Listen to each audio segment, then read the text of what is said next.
demək burada gəlir 11-ci sinifdə yeni yəni olan mövzulardan biri həzm prosesinin gedişində müxtəlifdir. Biz karbohidratları keçmişik. Biri var selüloza, bilirik də polisaxaridlərə aiddir karbohidratlar. Bizim selüloza bədənimizdə selüloza ən çox nədə olur? Bitki tərkibli qidalarda da bilirik. Selüloza ilə selulazanı qatmayın.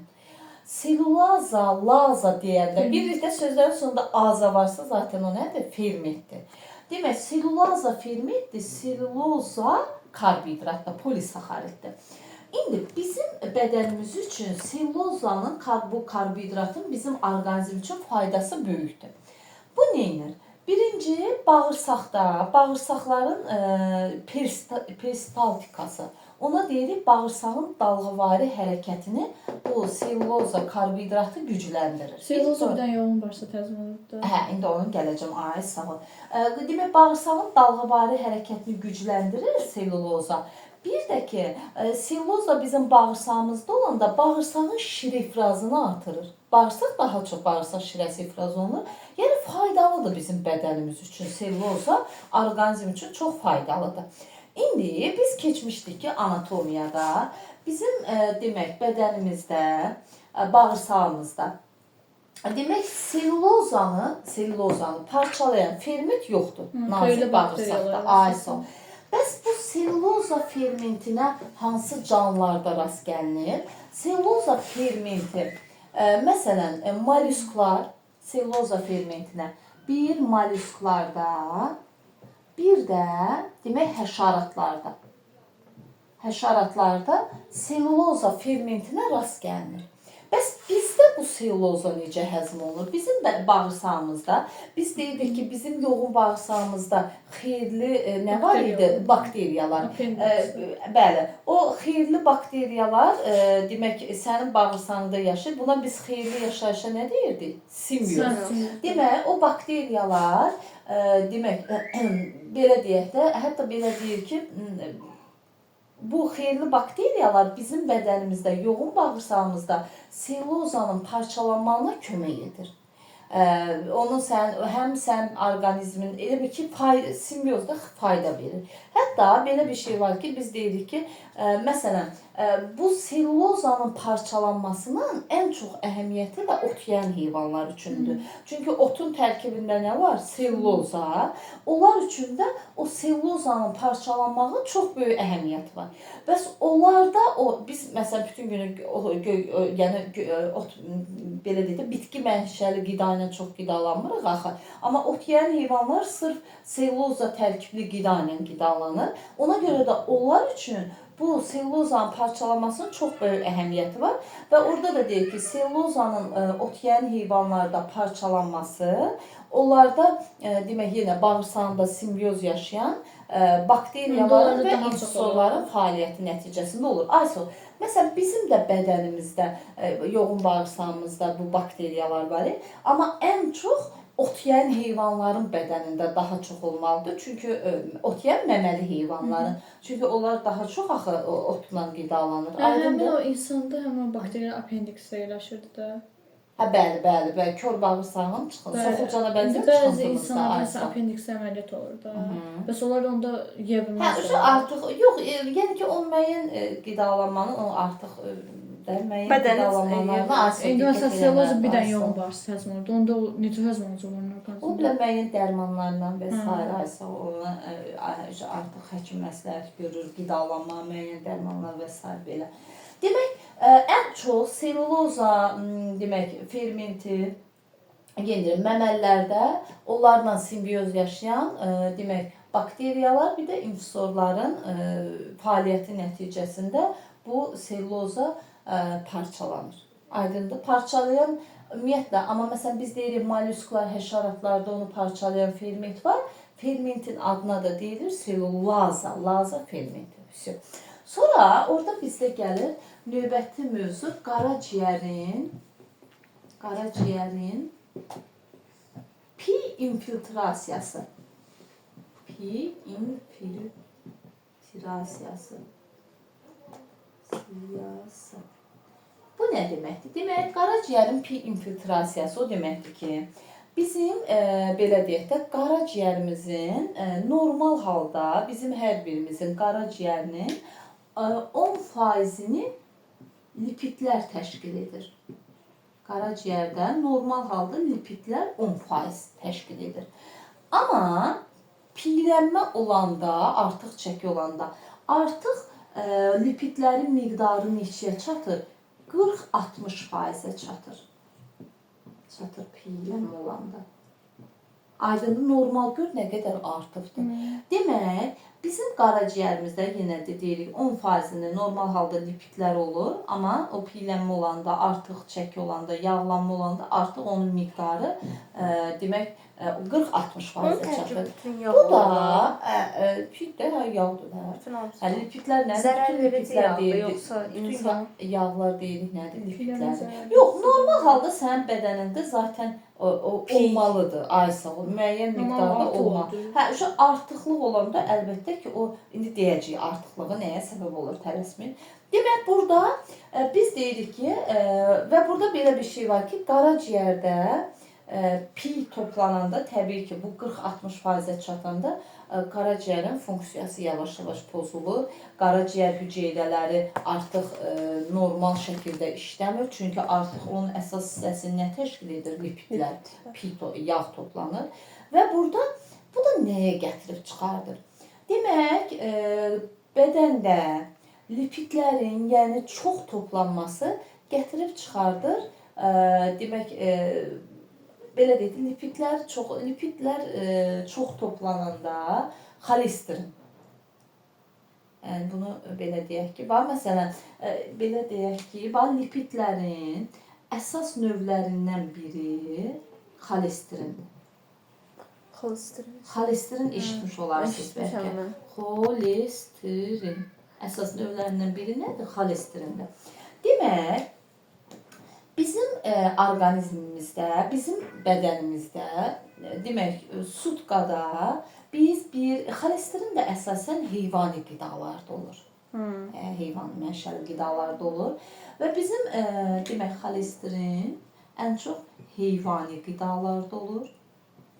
Heyvani qidalarda olur. Demək, bizim orqanizmimizdə bir sutkada normal halda 1 qram xolesterin bədən özü sintez edir. Aydındır. Demək, sutkada 1 qram. Sutkada, bəli. Orqanizm tərəfindən 1 qram xolesterin sintez olunur. Sintez olunur. Buna aid məsələlər verir, sutka ilə əlaqələndirir belə. 1 qram xolesterin sintez olunur. Qidalar vasitəsilə isə gündə müxtəlif qidaların tərkibində alırıq təxminən, demək verib 0,3, 0,5 qram xolesterin alırıq qidalar vasitəsilə. Aydındır. Əslində bədənin onsuz da xolesterini yaradır. Başa düşürsən? Ona görə çox ağır yeməklər yeyəndə sən artıq belə deyək də qidalar vasitəsilə 0,3, 0,5 qram almırsan. Təbii ki, çox yağlı alanda, yağlı qidalar yeyəndə, yağ mənşəli, o xolesterin belə deyək də xaricdən çox qəbul eləmiş olursan, o da gətirib çıxardır nəyə? Piylənməyə.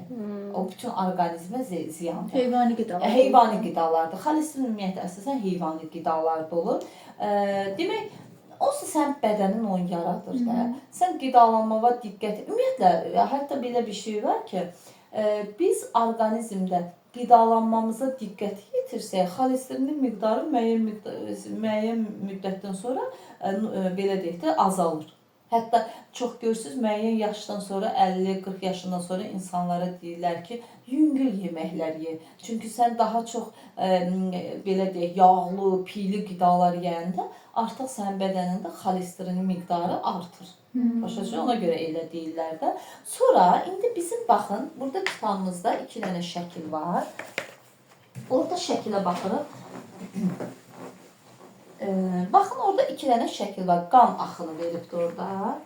Bir, demək bir dəqiqə, yazırıq demək burada. Bir dənə məsələn burada. Demək biz dedik ki, bizim orqanizmimizdə demək, dedik xolesterin artanda hansı xəstəliyin inkişafına səbəb olur? Aterosklerozun. Ateroskleroz xəstəliyi zamanı biz müşahidə edirik ki, demək, bizi orqanizmi qidalandıran hansı damarlardır? Arteriya damarlar.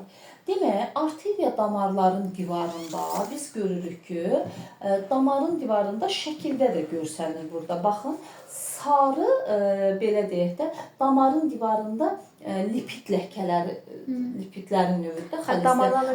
Damarların divarında lipid ləkələri və zolaqlar əmələ gəlir və hətta deyir ki, o damarın divarında düyünlər olur və bir də damarların divarında sarı sıyığa bənzər, görürsünüz belə, sarı sıyığa bənzər maddə yığılır.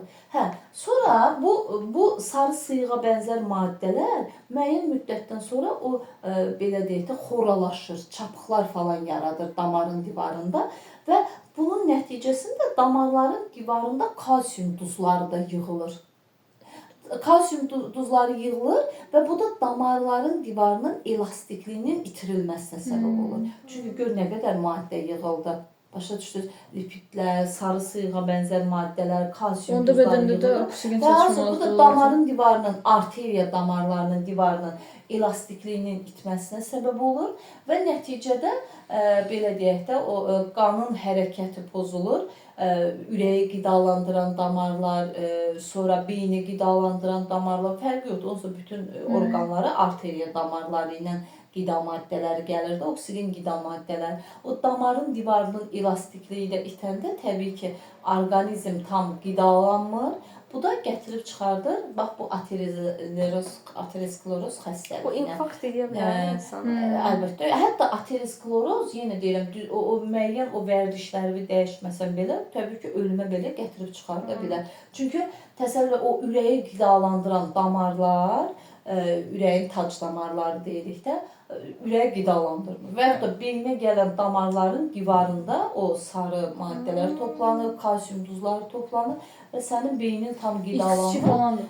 Bəli, bunun indi müəyyən deyir ki, hansı səbəblər var, onu da kitabda verir.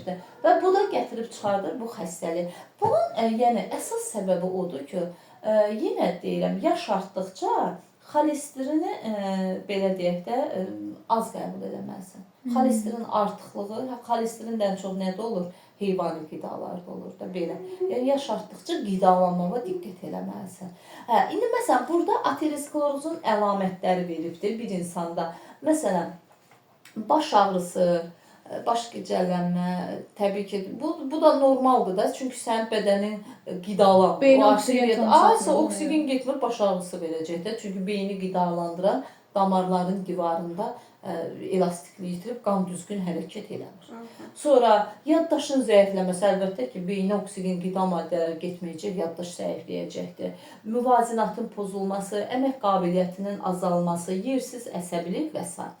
İndi bəs aterosklerozun müalicəsi üçün nə etməliyik? Bayaq dediyim məsələlər, çəki normada olmalıdır, idman, qidalanmağa diqqət eləməlisən, zərərli vərdişlərdən uzaq durmalısan və s. belə.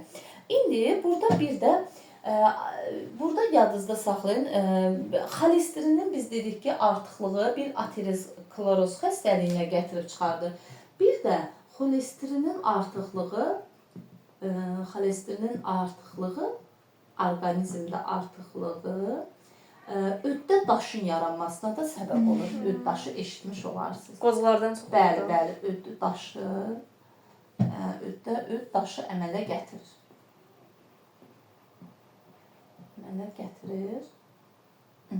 Demək, burada təbii ki, yenə də görürsünüz, adi yaşlı insanlarda biz ən çox bunu görürük də.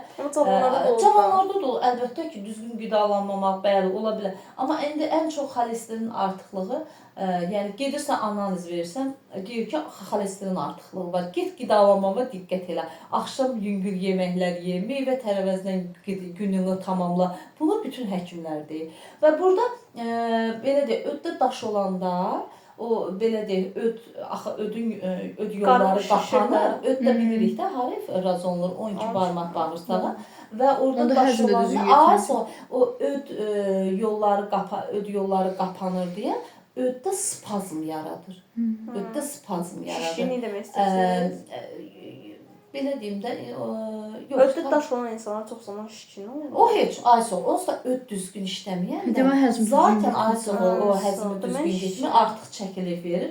Hə, belə deyək də, yenə deyirəm, daş da biz bilirik ki, öd qaraciyərdə hazırlanır, öd kisəsində toplanır və öd axarlarla nə olur? 12 barmaq bağırsağa tökülür. Və o daş olanda o yol bağlanır, bu da Suda yolur. aysoq, hə. Onda ödüşməsi normaldır. Götürməlisən. Öddə daş olanda, yəni müəyyən qidalanma ilə müalicə, bəlkə xırda daşlar olsa, onu Dərmanla eləmək olar. Dərman özü onu aparır. Amma çoxlu daşlar olur. Onun üçün əməliyyatla, hətta çox insanlar yaşartanda deyirlər ki, öd kisəsini götür. Hətta bu, yəni həkim də məsləhət edir ki, götürməlisən. Sonra gəlir digər bir xəstəliyimiz var burada. Podagra xəstəliyi. Ayaqda olur. Bəli, ay, sağ podagra Sümük xəstəliyi. iltihaplaşması. Bəli, ay, sağ. Bax, podagra xəstəliyi, bu da xronik xəstəlikdir. Bunu ilk dəfə olaraq, hətta deyir ki, vaxtı ilə buna deyilmişlər ki, podagranı əsasən varlı insanlar tutur. Niyə? Çünki podagranın səbəbi əslində yaxşı qidalanma, hərəkətsizlik, bunlar yaxşı yeyirmişlər. Sonra spirtli içkilər çox qəbul eləmə, o da hamıda imkan olmur axı. Hətta o vaxt deyirmişlər ki, varlıların xəstəliyidir, üzrən çox da kişilərdə olur. Hətta məşhur insanlar da bu xəstəlikdən əziyyət çəkiblər. Bunu ilk dəfə olaraq bunu təsvirini verən, özü də bu xəstəliyə yoluxan İngilis həkimi Sydenham olubdur. İlk dəfə bu xəstəliyin təsvirini verir. Podagrada bunun da əlaməti odur ki, bizim demək qanda və toxumalarda demək sidik turşusunun artmasıdır. Demək podagra deyəndə qan və toxumalarda sidik turşusunun artmasıdır. Sidik turşusunun artması bu xəstəliyə səbəb olur. Artması. Başqa əlamətlər. Bu əsasən artması ən çox bu belə götürülür. 40-50 yaşlı kişilər arasında daha çox olur, kişilərdə. Təbii ki, qadınlarda da ola bilər, amma ən çox 40-50 yaşlar sonra kişilərdə daha çox olur. Və burada o sidik turşusunun artması nəticəsində, yenə deyirəm, əsas səbəbi tərpənməmək, oturaq həyat tərzi, sonra alkoqol, zərərli vərdişlər, həddən artıq çox qidalanma və s. bu xəstəliyə səbəb olur. Və bu zaman, baxın bu şəkildə də veribdir, sidik turşusu kristallarının artması və deyir ki, bu duzların miqdarı o qədər toplanır ki, bunlarda duzun miqdarı əl və ayaq oynaqlarında, baxın burada da şəkildə də verir, iltihablaşma verir və orada düyünlər yaranır. Və bu düyünlər də təbii ki, oynaqların funksiyası pozulur. Belə. Bu düyünlər təkcə ayaqda olmur. İndi burada ayaqda veribdir. Təbii ki, əldə də olur. Oynaq olan yerdə ola bilər. Amma ən çox indi ayaq oynaqlarında daha çox olur. Bir də ki, podagranın əsas xüsusiyyəti odur ki, böyrəyi də zədələyir. Çünki axı qanı da süzən nədir? Böyrəyimizdir də. Qanda o maddənin miqdarı artanda istərsiniz böyrəyi də yükləyir. Başa düşdünüz? Ona görə də böyrəklərin də zədələnməsinə səbəb olur. Müalicəsi var. Təbii ki, müəyyən dərmanlarla, müəyyən qidalanmaya düzgün yəqin ki, riayət eləməklə müalicə ola bilər. Bu belə deyim də, genetik bir şey deyil. Yəni bu qidalanmadan sonradan yaranmış bir şeydir. Belə müalicə oluna bilər. Belə. Sonra gəlir burada, indi biz danışırıq burada şişlərdən. Demək, orqanizmdə əsasən bədənimizdə şişləri biz toxumalara görə bölürük. Və bunların da hər biri əzbərdir. Bir var bədənimizdə quruluş və böyümə xüsusiyyətinə görə demək, şiş əmələ gətirən hüceyrələr normal hüceyrələrdən fərqlənir. Bizim bədənimizdə həmişə yadınızda saxlayın. Bizim bədənimizdə bir normal hüceyrələr var. Mən bunu həmişə deyirəm. Deyirəm, hər bir sağlam insanda belə xərçəngə meyilli hüceyrələr var. Şiş yarada biləcək hüceyrələr var. Sən elə ki, onu aktivləşdirmə. Başa düşdün? Onu aktivləşdirəcək səbəblərdən indi danışacağıq. Demək, bizim bədənimizdə şişlər özü iki cür olur. Demək, bir xoş xassəli şişlər var.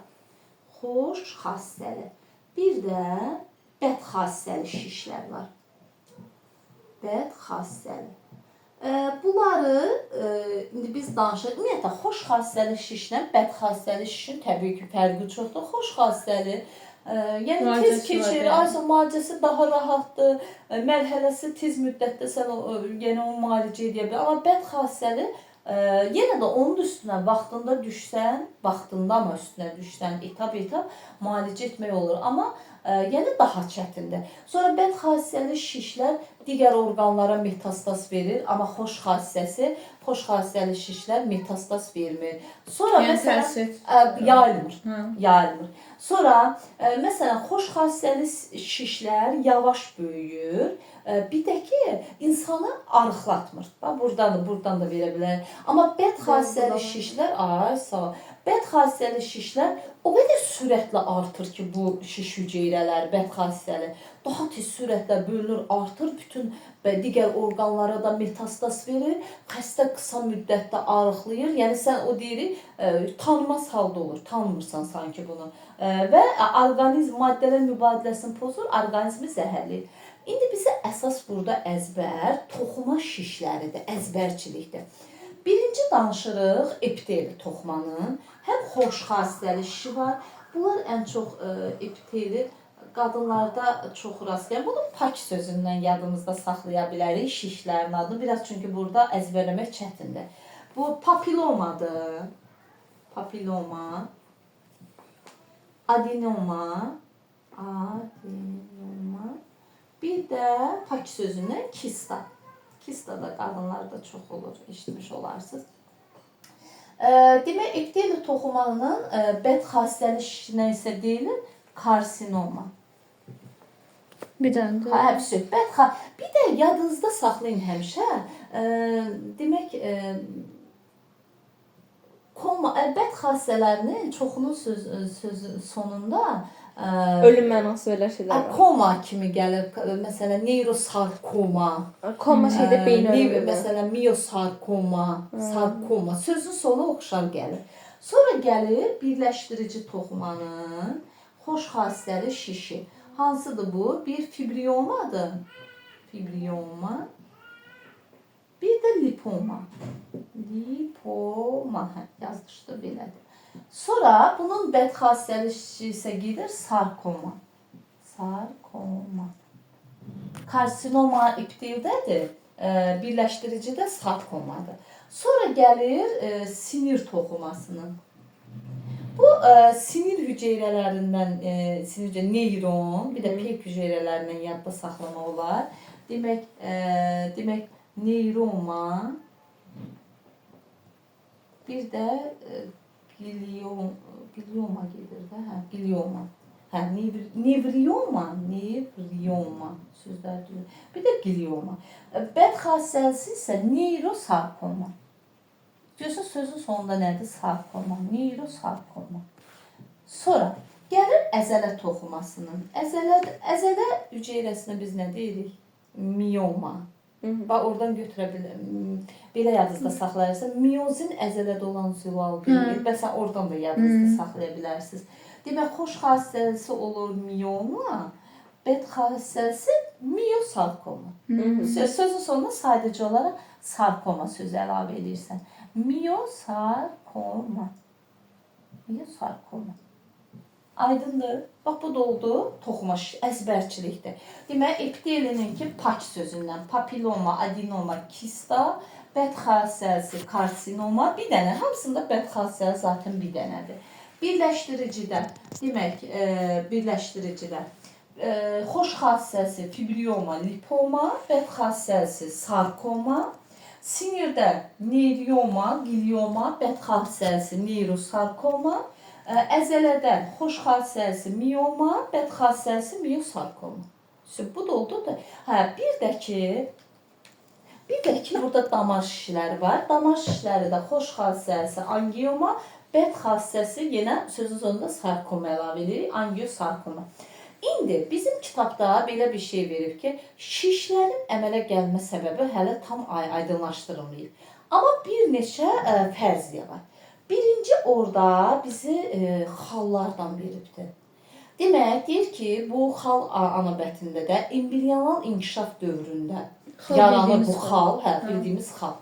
Embrional inkişaf dövründə yaranan bu xallar post-embrional inkişaf dövründə müxtəlif amillərin təsirindən melanomaya, bunu qarışdırmayaq, melanoma dəridə olan dəri xərçəngi deyirik də əslində buna. Dəri xərçəngidir. Melanoma dəri xərçəngi. Yəni uşaqda şeydir, xal olur. Bəli, deyir ki, aysığı bu xallar post-embrional inkişafda doğulandan sonra kitabınızda deyilə verir. Müxtəlif xarici mühitin amillərinin təsirindən bu xallar melanomaya çevrilə bilər. Ona görə deyir, həmişə deyirlər ki, xalınıza toxunmayın. Bəli, ümumiyyətlə hətta belə bir şey var ki, deyir ki, demək bizim dərimizə rəng verən pigment var, melanin. Bax o melanini yaradan hüceyrələrdə aysa o elə bir ki, həm melanin pigmentini yaradır. Həm də aysa o hüceyrələr melanomaya, dəri xərçənginə də səbəb ola bilər. Başa düşürsünüz? O nəsə düzgün olmayanda bir xəstə vardı, vitiligo neydi? Vitiligo da var. Vitiligo da var. Burada dəri xərçəngi. Ümumiyyətlə bunun da yenə deyirəm, hətta onun belə bir araşdırma var ki, adi xalların ölçüsü, xalların rəngi, nə bilim orada müəyyən faktorlar var. Xalı yandıran o yəni gələcəkdə onu da araşdırmalısan, müəyyən təsirlərdən melanomaya çevrilə bilər. Bir də ki, orada ümumiyyətlə dəri xərçənginə səbəb olan yəni həqiqətən təhlükəli olan xərçəng növlərindən biridir. Məsələn, bu əsas səbəbləri nə ola bilər? Ultrabənövşəyi şüalar, müəyyən həddən artıq çox qəbuludur, nə bilim dəridə müəyyən kimyəvi maddələrin istifadə olunmağı, ən çox da əslində ultrabənövşəyi şüaları çox deyirlər ki, dəridə gələcəkdə o melanomaya, dəri xərçənginə gətirib çıxarda bilər. Ayrıca insan qanda nəsə zəhərlənmə kimi bir şey olanda adamın dərisində belə xal kimi şeylər yaranır. Belə elə artıq eti kimi şeylər yaranır. Sonra məsələn, bir də məsələn, ümumiyyətlə başqa burada şişlərin yaranma səbəbi nədir? Məsələn, kanserogen maddələrdir, müəyyən ağır virus xəstəlikləri bədəndə şiş yarada bilər. Sonra hormonların, elə hormon tərkibli dərmanlar var ki, gələcəkdə şişlərin yaranmasına səbəb ola bilər. Sonra bir də ki, yenə də bax, radioaktiv məhsulların təsiri, fiziki kimyəvi amillərin təsiri və s. Belə, bir də bədxassəli şişlərin inkişafının 4 dövrü var. Hansıdır? Demək, burada birinci erkən dövrdür. Erkən dövr deyəndə söhbət nədən gedir?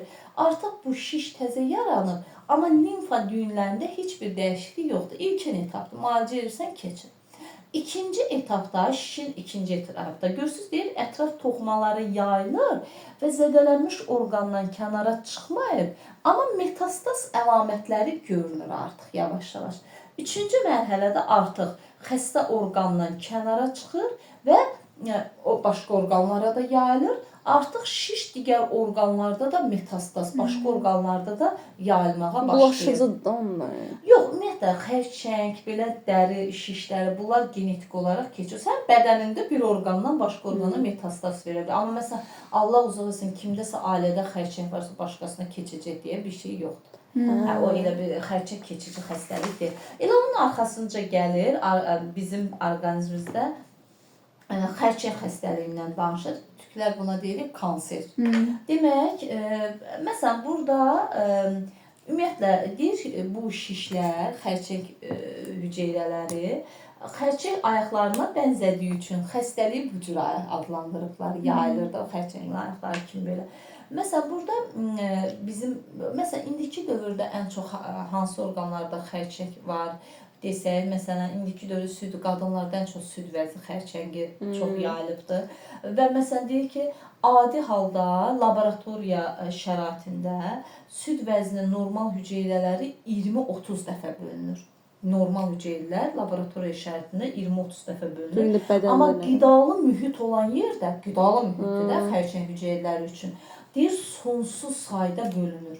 Və onlar toxumalar qalınlaşdırır və nizamsız törəyib artır. Ümumiyyətlə bədənimizdə həmişə mən deyirəm normal hüceyrələr var, bir də ki o şişə meyilli hüceyrələr var. Normal hüceyrələrlə onların fərqi, xərçəng hüceyrələrinin fərqi nədir? Məsələn, sənin normal hüceyrələriniz, baxın burada da verir. Normal hüceyrələrimiz nəzarətli bölünür, xərçəng hüceyrələri nəzarətsiz bölünür də sürətli artır. Başa düşdünüz, o qədər sürətli artır ki, tezdə, qısa vaxtda da orqanizmə yayılır. Metastaz verir, qısa vaxtda səni yeyir, belə deyək də, bədənini səni haldan salır. Görmürsünüz, insan necə birdən-birə çökür, xərçəng xəstəsi olanlar. Sonra hüceyrələri ixtisaslaşmış o hüceyrələrdir. Burada ixtisaslaşma olmur hüceyrələrdə. Hüceyrələr arasında nüvə, bizdə məsələn hüceyrələrimizdə normaldır, xərçəng hüceyrələrində nüvə normal olmur. Sonra nəzarətli inkişaf edir, yəni normal bölünür bizim hüceyrələrimiz, xərçəng hüceyrələri nəzarətsiz inkişaf edir. Bir də yadınızda saxlayın, belə deyim, bizim bədənimizdə xərçəng hüceyrələrindən normal hüceyrə, məsələn yazıram bir bədənimizin normal hüceyrələri, normal, onların fərqini dedik. Oxşar bir də var xərçəng hüceyrələri. Oxşar hüceyrə olması deyil. Bunlar təbii ki, hər ikisi hüceyrədir. İkisinin də nüvəsi var. Amma məsələn, bunun nüvəsi normaldır, bunun nüvəsi normal deyil. Bu hüceyrələri normal bölünür, burada nəzarətsiz bölünür, nəzarətsiz inkişaf edir. İndi burada hüceyrənin tərkibi bilirik də, zülalı var, karbohidratı var, DNA'sı var və s. Demək, hüceyrələrin, normal hüceyrələrlə xərçəng hüceyrələrində keyfiyyət fərqi yoxdur. Keyfiyyət olaraq, yəni bu sənin normal hüceyrələrində də zülal, karbohidrat var, xərçəng hüceyrələrində. Burada kəmiyyət fərqi var. Məsələn, normal hüceyrələrdən fərqli olaraq xərçəng hüceyrələri kitabımızda da yazıbdır. Daha çox şəkər istifadə edir. Şəkər daha çox istifadə edir. Onda çox şəkər yemək xərçəngdir. Hətta bəzi bu araşdırmacılar, alimlər deyir ki, şəkər ən tatlı zəhərdir də, belə deyirlər ki, çünki o xərçəng hüceyrələrinin inkişafına təkan verir. Demək, yaş artdıqca təbii ki, hər şəkər orqanizmə qəbul olmalıdır. Amma baxın o şəkəri, süni şəkərlər yox, süni şəkərlər yox. Süni şəkər dadlandırıcılar var, bax onlar hamısı zərərlidir. Demək, görürsünüz, bunda da normal hüceyrələrimizdə də şəkər var, amma bunların daha çox tələb edir. Bir də digər fərq odur ki, demək, xərçəng hüceyrələrində karbohidrat və zülallar fərqli parçalanır. Və zülallar daha qeyri-düzgün parçalanır da, zülallar fərqli parçalanır. Əsas fərqləri birinci, daha çox şəkər istifadə edir. Yenə deyirəm, kimyəvi tərkibində fərq yoxdur. Hər ikisində bu maddələr var, bizim normal hüceyrələrimizdə də. Amma bu söhbət odur ki, bunlar daha çox bəzi maddələr istifadə edir. Bir də o parçalanma, üzüm maddələrin parçalanması xərçəng hüceyrələrdə qeyri-düzgün şəkildə olur. Çünki çox artmalıdır da. Çox artır. Ayso çox artır o bölünmə tam biri var 4də 1 də bölünə bilər, 3də 1 də bölünə bilər, hə. Və burada normal hüceyrələrimiz bizim normal necə olur xərçəng hüceyrələrinə çevrilir? Hansı səbəblər var? Məsələn, daha çox alkoqol qəbul eləmək bizim məsələn ən çox həzm orqanlarında xərçəngi gətirib çıxardır. Mədə, bağırsaq, qaraciyər. Amma məsələn daha çox spirtli içki içmək ağciyərdə xərçəngi gətirib çıxardır. Başa düşdünüz? Belə deyək. Spirtli içki. Spirtli o birisi nədir? Məsələn ağız boşluğu xərçənginə gətirib siqaret. Daha çox siqaret qəbul etmək ağız boşluğu xərçəngi ola bilər, qida borusu, alkoqol da qida borusu xərçənginə səbəb ola bilər. Yəni bu zərərli vərdişlər özü xərçəng hüceyrələrini aktivləşdirir. Bəs nə? Məsələn, bax burada verir. Siqaret var. Elə birinci görürsünüz nə yazır? Siqaret və alkoqoldan istifadə. Uzun müddət günəş altında bayaq dedim, melanomiya, dəri xərçənginə gətirib çıxardır. Bəli. Baxın, havanın kirliliyi deyirik, havanımızın təmiz olma, hormonlar. Məsələn, ona görə hər dərmanı Açmaq lazımdır. lazım mütləq şəkildə. Onun tərkibini bilməlisən. Şüaları yenə aşağıda yazıbdır.